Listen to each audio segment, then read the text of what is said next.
Assalamualaikum. Welcome to इलाज online private limited. This is me doctor Abira Ali and I am a gynaecologist. आज आपके साथ मैं जो टॉपिक डिस्कस करूंगी वो बहुत इम्पॉर्टेंट टॉपिक है और उसकी वजह ये है कि माह रमज़ान शुरू हो चुका है और इसमें प्रेग्नेंट ख़वातीन ये जानना चाह रही हैं कि क्या वो रमज़ान के रोज़े रख सकती हैं और वो कौन सी ऐसी कंडीशंस हैं जिनमें उनको रमज़ान का रोज़ा नहीं रखना चाहिए. अगर आपकी प्रेगनेंसी अनकॉम्प्लिकेटेड है और आपकी डॉक्टर आपको अलाउ करती हैं कि आप रोज़ा रख सकती हैं तो रोज़ा रखने में कुछ इतना मसला नहीं है. लेकिन अगर आपकी प्रेगनेंसी कॉम्प्लिकेटेड है और आपकी डॉक्टर आपको एडवाइस करती हैं कि आप ये रोज़े स्किप कर दें और ये रोज़े या तो आप बाद में पूरे कर लें या इनका कोई फिदिया दे दें, तो आप ये रोज़े स्किप कर दें ताकि आपकी हेल्थ भी ठीक रहे और आपके बेबी को भी कोई नुकसान ना हो. तो आज की वीडियो में मैं आपको वो कंडीशंस बताऊंगी जिनमें आपको रोज़ा नहीं रखना चाहिए.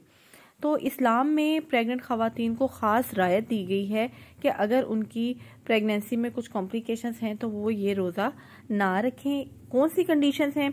नंबर 1 पे है वो सारी कंडीशंस जिनमें मदर की हेल्थ को रिस्क होता है.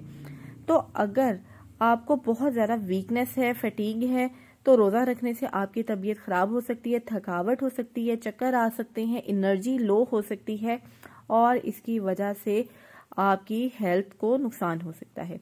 नंबर 2 पे है डिहाइड्रेशन. अगर आपको रोज़ा रखने पे डिहाइड्रेशन के अलामात आ रही हैं जैसे ड्राई माउथ, चक्कर आ रहे हैं, यूरिन कम आ रहा है और डार्क कलर का यूरिन आ रहा है, तो ये खतरनाक हो सकता है. नंबर 3 पर है सीवियर नोजिया या वॉमिटिंग. अगर आपको हाइपर इमेसिस ग्रेविडेरम है और रोज़ा रखने से मॉर्निंग सिकनेस बहुत ज़्यादा हो जाती है और डिहाइड्रेशन आपको बहुत ज़्यादा हो सकती है ज़्यादा वॉमिटिंग की वजह से, इससे आपको मेल न्यूट्रिशन हो सकती है, तो आपको चाहिए आप रोज़ा अवॉइड करें. नंबर 4 पे है गेस्टेशनल डायबिटीज़. अगर आपको हमल के दौरान शुगर हो गई है तो प्रेगनेंसी में रोज़ा रखने से आपकी शुगर लेवल लो होने का खतरा होता है. इसलिए डायबिटिक ख़वातीन को भी रमज़ान का रोज़ा नहीं रखना चाहिए प्रेगनेंसी में, क्योंकि वो बेहोश हो सकती हैं, डायबिटिक कोमा में जा सकती हैं. नंबर 5 पे है अनीमिया या लो बीपी. अगर आपकी HB कम है या आपका ब्लड प्रेशर बहुत लो होता है तो रोज़ा रखने से आपको और भी ज़्यादा वीकनेस हो सकती है. अब नंबर 2 पे वो ग्रुप आ जाता है जिसमें हेल्थ रिस्क होता है बेबी को. अगर प्रेग्नेंट खातून रोज़ा रखती है तो वो कौन सी कंडीशंस हैं?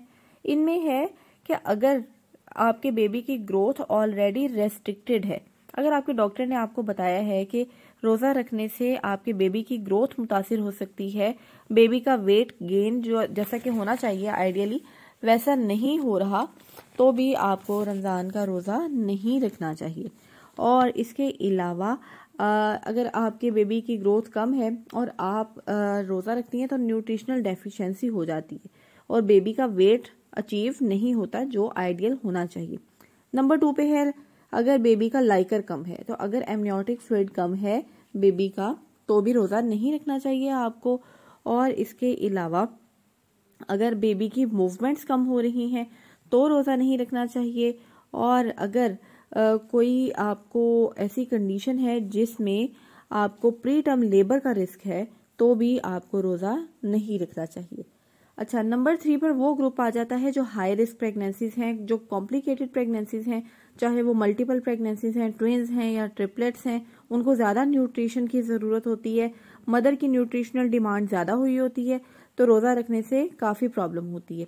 नंबर 2 पे इस ग्रुप में आ जाती हैं अगर कोई ऐसी कॉम्प्लिकेटेड प्रेगनेंसी है जैसे कि प्लेसेंटा प्रीविया है, आवल का मसला यानी आवल नीचे है, या हाई ब्लड प्रेशर का मसला है और प्री क्लैम्शिया जिसमें आपके पाँव बहुत ज़्यादा स्वेल हो जाते हैं, इस तरह के मसले हैं, तो भी आप रमज़ान का रोज़ा स्किप कर सकती हैं. अब इसके अलावा अगर आपकी प्रेगनेंसी का लास्ट मंथ चल रहा है फिर भी आप रोज़ा स्किप कर सकती हैं. और अगर आपकी पिछली प्रेगनेंसी में कुछ कॉम्प्लिकेशंस हो गई थी, पिछली प्रेगनेंसी में कोई मिस कैरेज हो गया था या बेबी की डेथ हो गई थी या आपको झटके लगे थे या कोई भी और कॉम्प्लिकेशन हो गई थी, तो भी आपको रमज़ान का रोज़ा नहीं रखना चाहिए. ये रोज़े बाद में पूरे किए जा सकते हैं. इस कंडीशन में अगर रोज़ा रखा जाएगा तो आपको और आपके बेबी को नुकसान पहुंच सकता है। इसके बारे में आप अपनी डॉक्टर से डिटेल में डिस्कस कर सकते हैं। हमेशा डॉक्टर की कंसेंट से आपने रोज़ा रखना है। अगर वो एडवाइस करती हैं तो ज़रूर रमज़ान का रोज़ा रखें, लेकिन अगर वो आपको मना करती हैं तो ये रोज़े बाद में आप पूरे कर लें। Take care. अल्लाह हाफिज़।